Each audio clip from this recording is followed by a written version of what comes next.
Entonces, aprender con las manos. Así se titula la charla. Yo lo que quiero explicar, me vais a disculpar si las transparencias son un poquito corporativas, algunos habéis dicho otra son de BQ, pero es que he reutilizado la charla de otro evento de BQ, intentar abstraeros de lo corporativo, intentar quedaros solo con el mensaje. Entonces, aprender con las manos es, para nosotros, no innovar en educación, sino volver a aquella educación que sucedía alrededor de un taller y alrededor de un artesano, y ese artesano enseñaba a la gente, a sus alumnos, a sus aprendices, enseñaba el arte de construir, enseñaba el arte de hacer cosas.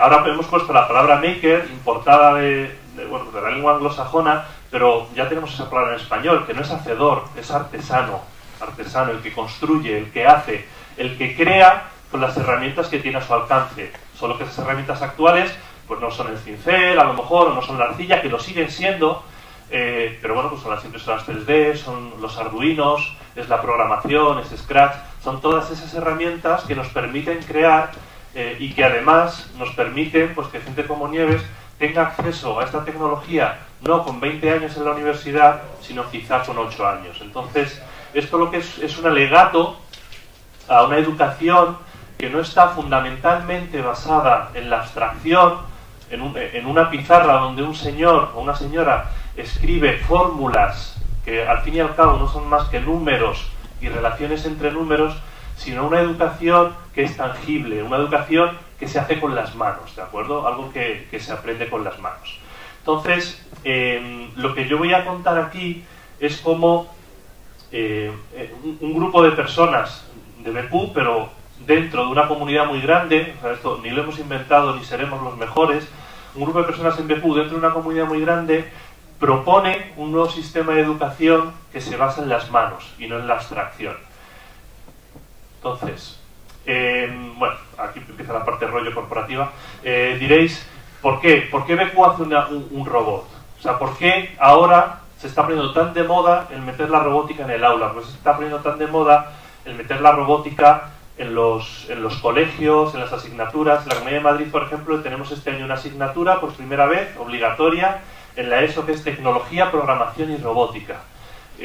No han puesto en el título la palabra impresión 3D, pero cuando uno recorre los currículums, pues hay una parte bastante importante relacionada también con el diseño y la programación 3D. O sea, que estamos hablando realmente de programación, robótica e impresión 3D. Y si uno escarba un poco, encuentra palabras como Arduino, encuentra palabras como Scratch, encuentra palabras como App Inventor, lo cual es muy sorprendente cómo esos avances tecnológicos, todos ellos libres, empiezan a penetrar el mundo de la educación.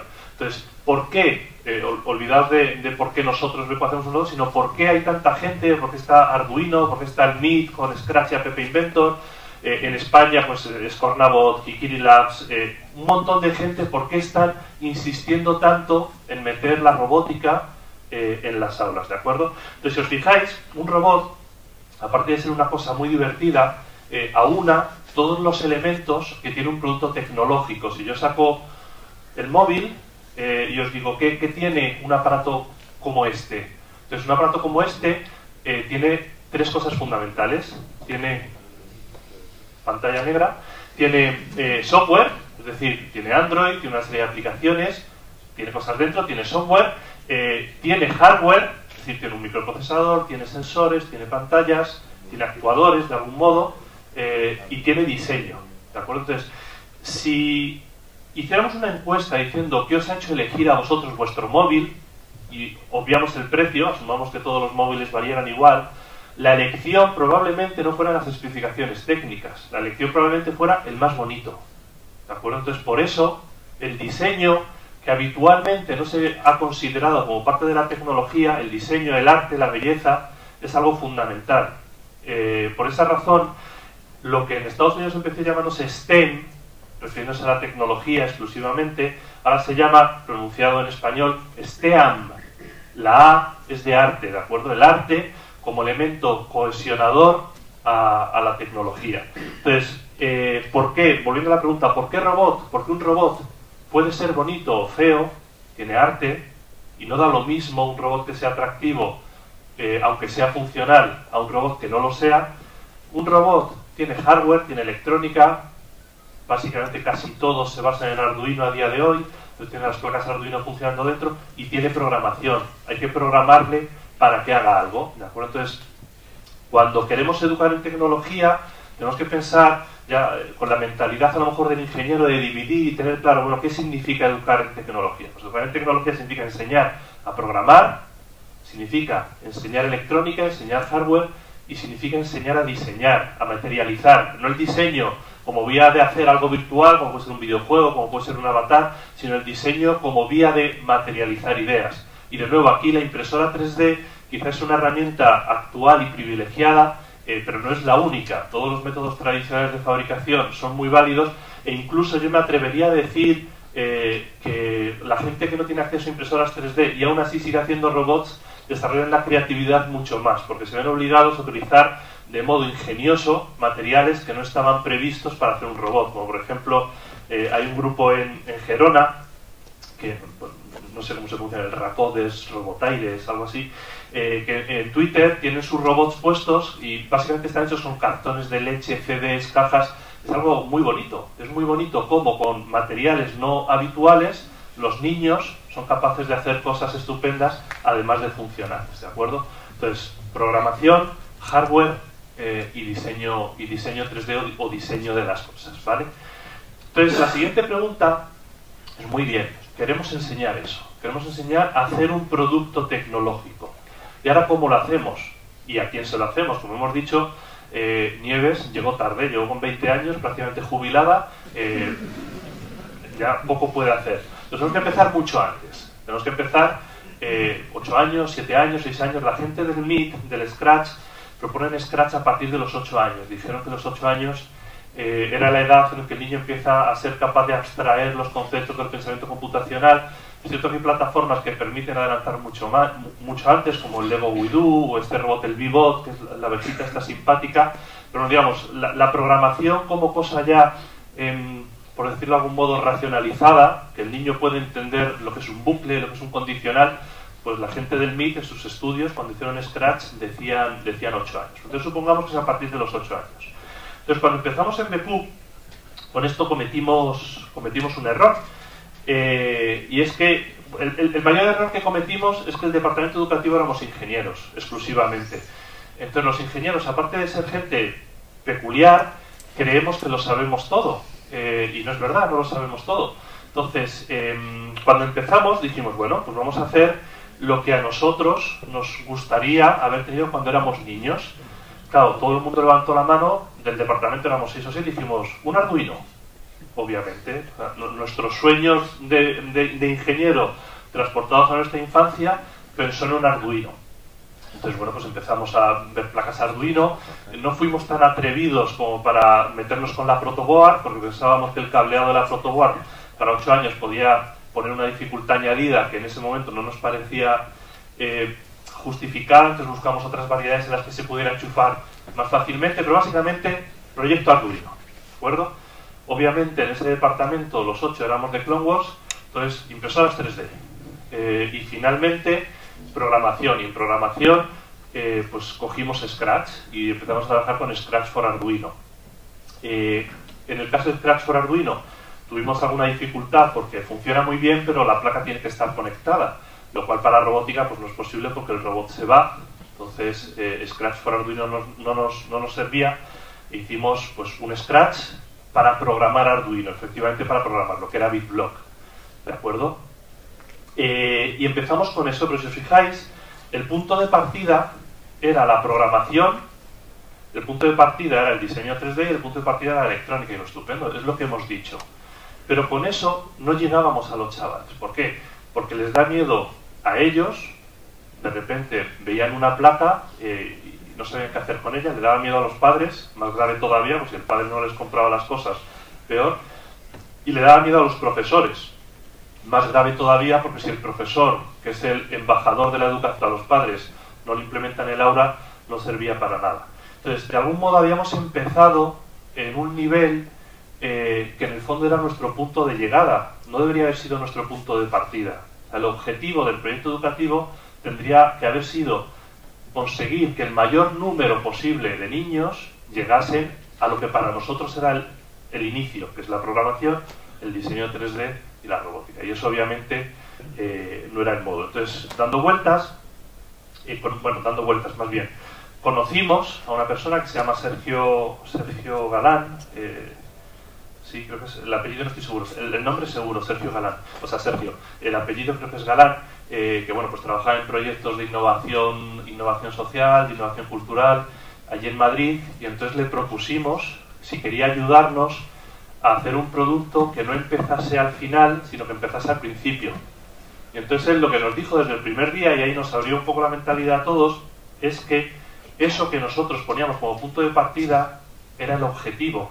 Entonces, si pintáramos una curva, al final tenía que estar eso, pero no al principio como nosotros habíamos dicho. Entonces, ¿qué dijo él? Tenemos que hacer un juguete. ¿Por qué? Porque el niño lo que le gusta es jugar. El niño lo que se compra son juguetes. Entonces, tenemos que hacer un juguete.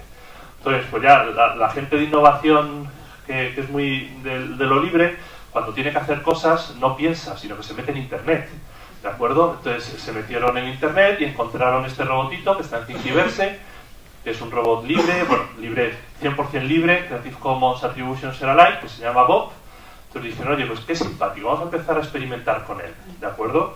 Entonces hicimos una versión adaptada, porque esto era con mini servos y con un Arduino mini. Entonces nuestra placa no cabía dentro, entonces lo hicimos un poquito más grande para que cabiese el azul. Y le pusimos servos grandes. Entonces empezamos a desarrollar todo este robot y sacamos nuestro derivado, que era Zowie. Entonces Zowie es simplemente una adaptación o evolución de este robot que se llama Bob, que debe tener, no recuerdo exactamente, pero 3-4 años, y que estaba publicado en Thingiverse. Entonces cuando ya tenemos la plataforma, dijimos, muy bien, ya tenemos el juguete. Entonces el juguete es el punto de entrada, el niño va a empezar jugando. ¿Cómo juegan los niños? Los niños a día de hoy, si os fijáis, no juegan con el ordenador, no tienen, o sea, digamos, no van al ordenador de casa habitualmente, no. Pero los niños pasan muchas horas con la tablet, ¿de acuerdo? Eso es algo habitual. Para nosotros el ordenador era quizá el instrumento de juego cuando éramos pequeños, con los videojuegos, pero el niño ya no juega normalmente con el ordenador, juega con la tablet. Entonces, lo primero que tenemos que hacerle a este juguete es que el niño empiece con la tablet, que empiece a hacer cosas, que empiece a jugar con ello. Y entonces aquí hay un paso muy importante, y es pasar de la noción al concepto. ¿Qué quiere decir eso? Yo necesito crear un modo de interacción con el juguete en el que el niño, divirtiéndose, de modo gamificado, que es la palabra de los mayores, pero para niños divirtiéndose, empiece a adquirir las nociones de esos campos, de la programación, de la electrónica, de la robótica, de la impresión 3D, sin darse cuenta, sin tener los conceptos. ¿Qué quiere decir eso? Que todos entendemos que es un bucle, aunque nunca hayamos utilizado esa palabra ni sepamos qué significa la palabra bucle. Todos entendemos que es una sentencia condicional, todos entendemos que es una variable. Pero si vamos a intentar ahora explicarle a los niños qué es eso, a lo mejor no sabrían relacionar su noción de la realidad con ese concepto abstracto. Entonces en Zowie, como en muchos otros juguetes, empiezas a hacer juegos, en este caso es en la tablet, en la que el niño necesita utilizar condiciones, pero en ningún momento se le dice, mira niño, esto que estás utilizando es una sentencia condicional. Simplemente adquiere la noción. La noción es aquello que tú sabes, pero no tiene nombre todavía, no lo has conceptualizado. Es el concepto. Entonces el niño empieza a adquirir nociones, empieza a adquirir cosas de secuencialización, porque uno de los juegos es simplemente que tú vas poniendo en orden los movimientos que quieres que haga, durante cuánto tiempo y a qué velocidad. Entonces un juego es decir, venga, hay que hacer una carrera de Zowie a través de un recorrido pues, que tiene obstáculos, que tiene curvas. Entonces el niño llega y programa y al final pues ve que el robot sale. Entonces es muy divertido, de hecho es impresionante cuando haces un taller con niños en el que tienen que salir de ese laberinto, ¿de acuerdo? Entonces el niño va y obviamente a programar algo en bucle abierto, es decir, sin ningún tipo de feedback, para que el robot siga un recorrido es imposible, el robot siempre se choca. Entonces llega el niño y te dice, es que yo quiero poder leer los ojos, como tiene un ultrasonidos, quiero ponerlo para saber cuándo hay un obstáculo. Entonces ese niño ya sabe lo que es una condicional y ya sabe lo que es un bucle. Y esa palabra nunca ha surgido, pero él se ha dado cuenta que con secuencializar acciones no basta. necesito hacer una secuencia de acciones, pero necesito corregir en función de lo que hay alrededor. Ese niño ya sabe programar, solo que la palabra programar no ha aparecido en ningún momento. Ese niño simplemente está jugando, ¿de acuerdo? Entonces, ese es el paso en el que a través del juego el chaval va adquiriendo nociones. Luego llegamos, por ejemplo, ya creo que voy a pasar de las transparencias porque ya me he ido totalmente. Sí, paso. Llegamos y a ese niño, por ejemplo, le decimos, ahora vas a abrir tu Zowie. Es, yo creo que uno de los pocos juguetes que vienen con una llave Allen y con instrucciones de cómo se desmonta. Porque lo peor que le puede pasar a un fabricante es que le desmonten su cacharro, porque luego van a llamar al servicio técnico diciendo que no son capaces de montarlo de nuevo.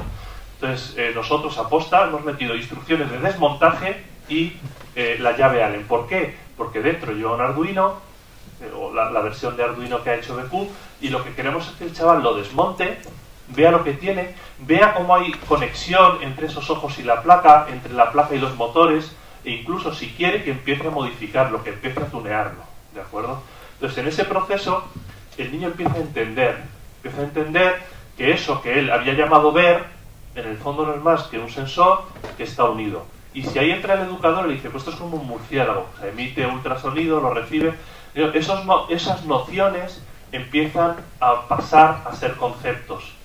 Pero empiezan a pasar a ser conceptos de un modo natural. ¿Por qué? Porque la noción ya está adquirida. Porque si yo le digo, mira, pues ahora vamos a hacer que cuando tú veas un obstáculo el robot se gire.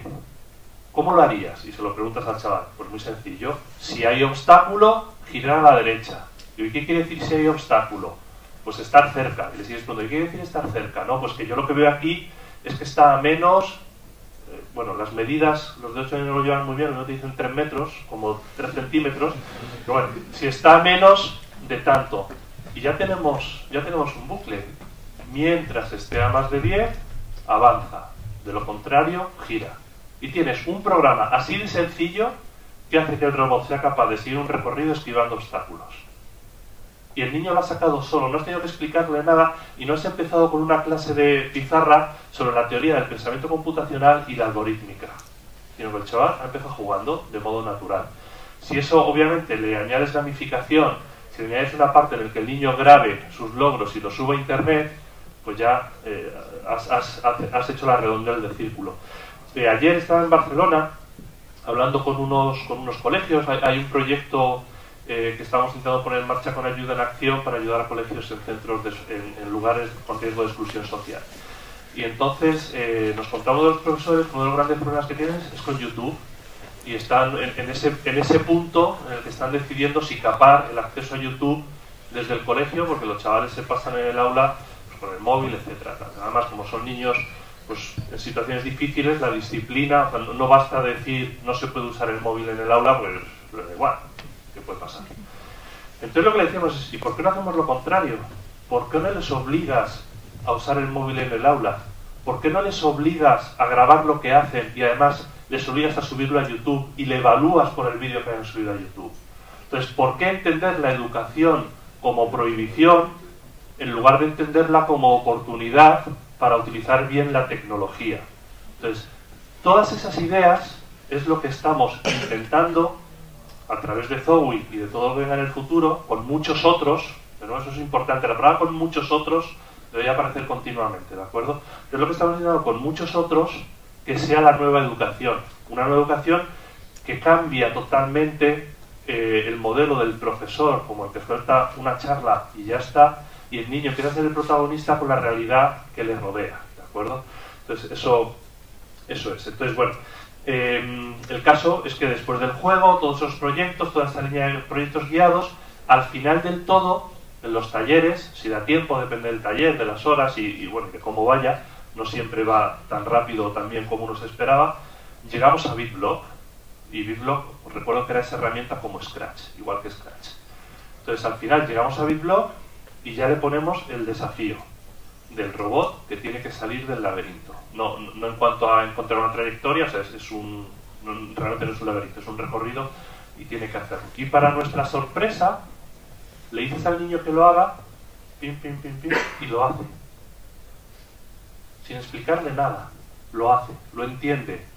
Eso que demuestra que ahora sí que hemos acertado. Si hubiéramos empezado por BitBlock, el chaval hubiera sido incapaz. Se hubiera visto enfrente de una pantalla con bloques, con cosas, con sí, ultrasonido, algo, ejecutar. El niño no hubiera entendido nada. Pero ha llegado de modo natural a entender que es un programa. Obviamente ese niño, cuando tenga 10 años más, estará programando con Arduino, estará programando con Python, estará programando con Processing y lo hará todo de modo natural. Y será un gran programador con 16 años y no será un gran programador con 26. Entonces, ¿qué es lo que estamos consiguiendo con esto? Lo que estamos consiguiendo con esto es que en la educación los niños hagan, al menos en parte, no todo tiene que ser así, pero que la tecnología se introduzca como el modo natural de aprender la realidad que les rodea, porque la realidad ya está ahí. Y del modo natural, que es como aprende el niño, y el niño aprende jugando. Entonces es aprender jugando, ¿de acuerdo? Y aprender con las manos, aprender desmontando, aprender tocando, aprender experimentando, aprender viendo lo que pasa a tu alrededor. Estos son algunas, bueno, esto es lo que os decía, que se puede desmontar, etcétera, y esto es finalmente lo de BitBlock. Entonces, como conclusión, lo que decía al principio es que esta charla quería ser un alegato. Reconozco algunas caras de las redes sociales que son profesores. A ellos no les voy a convencer porque creo que más bien yo me he inspirado en ellos en muchas ocasiones. Entonces, esto es un alegato de que la educación abstracta no tiene por qué ser la única ni tiene por qué ser la mejor. Y además hay una cosa que en estos centros que os he dicho que estuvimos visitando con Río de Exclusión Social da una oportunidad de reivindicarse a todos aquellos alumnos que se han quedado oficialmente fuera del sistema escolar. Y os voy a poner un último ejemplo y ya acabo, que además es casi la hora de comer. ¿Os habéis dado cuenta que todos esos malos alumnos son los que se tuneaban la moto, tuneaban la videoconsola y hacían todas esas cosas malas con las manos? Entonces, quizá lo que pasa es que el sistema educativo, tal y como está planteado, deja fuera a mucha gente que quizá no tenga la capacidad de abstracción o no tenga la capacidad de pasar de la noción al concepto de un modo sencillo. Entonces, la tecnología no debe sustituir a lo abstracto. A mí me encantaban las matemáticas y la pizarra. El sudoku es abstracto y hay gente que le apasiona hacer sudokus. Pero la tecnología lo que da es una oportunidad a todas aquellas personas que actualmente el sistema educativo inconscientemente excluye porque no son capaces de dar ese paso, ¿de acuerdo? Y la educación en tecnología, en la ESO y en primaria, además es una educación efectiva para la empleabilidad, porque actualmente el que recorre la ESO, cuando termina, no sabe hacer un oficio. Entonces, o haces un módulo formativo o vas a la universidad. Pero ¿qué pasa con toda esa gente que acaba la ESO y no puede continuar por las circunstancias que sean o no quiere continuar? No se les ha dado durante 16, 14 años de educación, no se les ha dado las herramientas suficientes para desarrollar una profesión. Entonces, aparte del gran dineral que nos hemos gastado con nuestros impuestos en la educación, es una educación que no ha sido efectiva, porque es una educación que está pensada única y exclusivamente para luego pasar a la universidad o pasar a los módulos formativos. Entonces, este movimiento que está habiendo a nivel global de meter la tecnología en el aula, si lo hacemos bien, puede hacer que haya una tercera vía para aquellas personas que, bueno, pues por las circunstancias que sean, no pueden o no quieren seguir estudiando y, sin embargo, ya tengan las herramientas que les permita desarrollarse profesionalmente. Muchas gracias. ¿Tenéis alguna pregunta?